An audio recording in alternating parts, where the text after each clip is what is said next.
Namaste. We're gonna work maybe 5 less than 10 minutes on posture.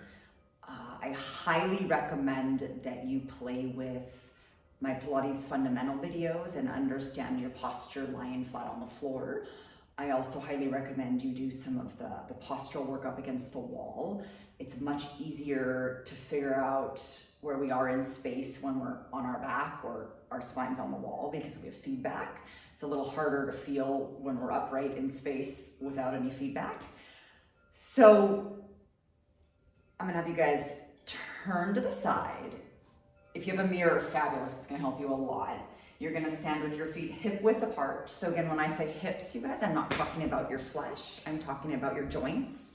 So your feet are in parallel, lined up under your hip joints. And then we're gonna take our hands and we're gonna find our neutral pelvis here. So you're gonna put the heel of your hands right here on your hip points, these guys in front.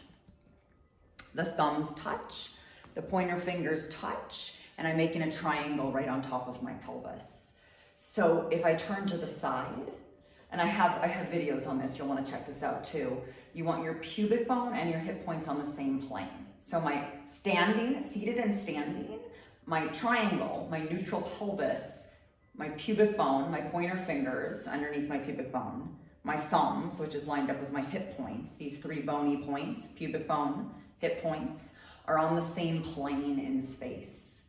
So a lot of us, we have too much of an arch in that lower back. I'm always exaggerating, so you guys can see what I'm talking about. And the pointer fingers or pubic bone are behind the hip points. We want them on the same plane. Some of us are the opposite. We have too much round in the lower back, right, posturally. And my pubic bone, right, my pointer fingers are in front of my hip points, not neutral pelvis. So we want those guys lined up, yeah? So not this, and not this, but this. And so sometimes we have to bend the knees a little bit in order to find that. Using the Pilates breath will help. Using a little lower belly engagement will help.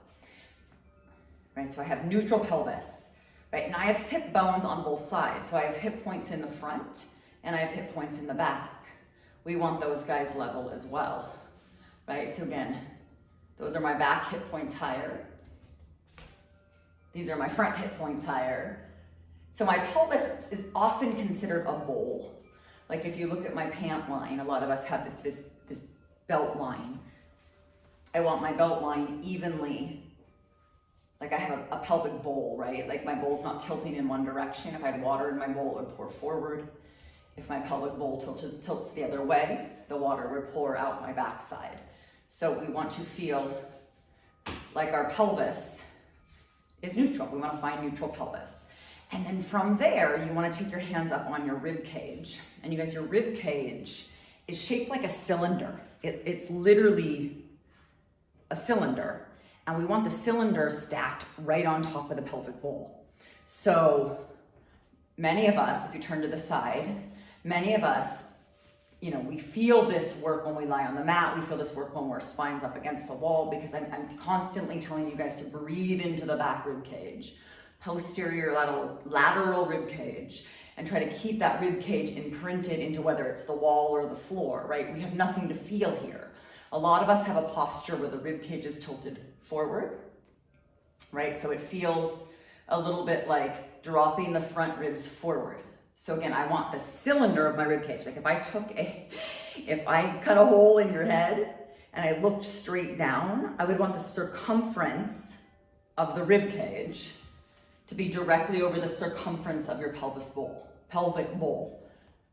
So there's no arch in my middle back, right? I could pour water straight down your head and it would go straight down the tube because my rib cage, the whole cylinder of my rib cage is right up over my pelvis. Right, evenly. My water wouldn't flow forward. My water wouldn't flow backward. It would flow straight down through my hips, yes? So I want my rib cage, the circumference of my rib cage stacked directly over my pelvis. Helpful to use your hands, kind of feel that in space, right? And then from there, again, that's why we use the wall, because when you're on the wall, you're gonna feel this idea of the sacrum on the wall, little natural curve under the lower back, the rib cage on the wall, which would be right over your pelvic bowl. And then finally the shoulder blades back on the spine. So once we get our rib cage stacked over our pelvis, our neutral pelvis, because that's the center of gravity, our rib cage stacked over our pelvis, we want to figure out, a lot of us have tight shoulders, we want to just gently widen the collarbone and place the shoulder blades on our back body. So often because of stress and posture and electronics, we've got this posture of hunched shoulders and tense neck, right? So you want to feel that the shoulder blades are stacked back there on top of the rib cage and the pelvis. And then from there, the neck lives right on top of the whole shape, right? Again, this is why we do the wall work, so we can feel it without the wall. So when we step away from the wall, it's a little easier to find. Again, head sits on top of my shoulder girdle, which is on top of my rib cage. The cylinder of my rib cage is directly over the bowl of my pelvis, right? So to do this, you have to find the neutral pelvis first. For a lot of us, a lot of women tend to stick the tushy out and chest out. I'm generalizing here. So it's gonna feel a little bit like having to pull the middle together, like our core work or our chest lifts we do in Pilates fundamentals, right? It's gonna feel like the pubic bone and the rib cage have to come a little closer together. A lot of men have a little more of an upper back rounding. Not always, you guys, I'm just generalizing, right? So it's gonna feel, for you, often like the tailbone has to stick back. You gotta find that neutral pelvis first, and then we have to really learn to open the chest and the front shoulders. And the wall work I do is very good for this. So you guys go to the wall to feel it, come off the wall, try to find it again. And then once we've got our torso in neutral from head to tail, right, that we've learned on the mat, we've learned on the wall, we want to feel that our, again, feet are directly underneath our hip bones. Again, not the outside of our flesh. Many of us go too wide. We're in parallel, so all 10 toes pointing dead ahead. And I'm standing with my knees over my second 2 toes in line with my hip joints. A lot of us can over straighten the legs, and when we over straighten the legs, a lot of times the tushy tilts back and we lose our neutral pelvis. It's called hyperextension of the knees. So some of us need to learn to keep the knees a little soft in order to keep that neutral pelvis in the middle.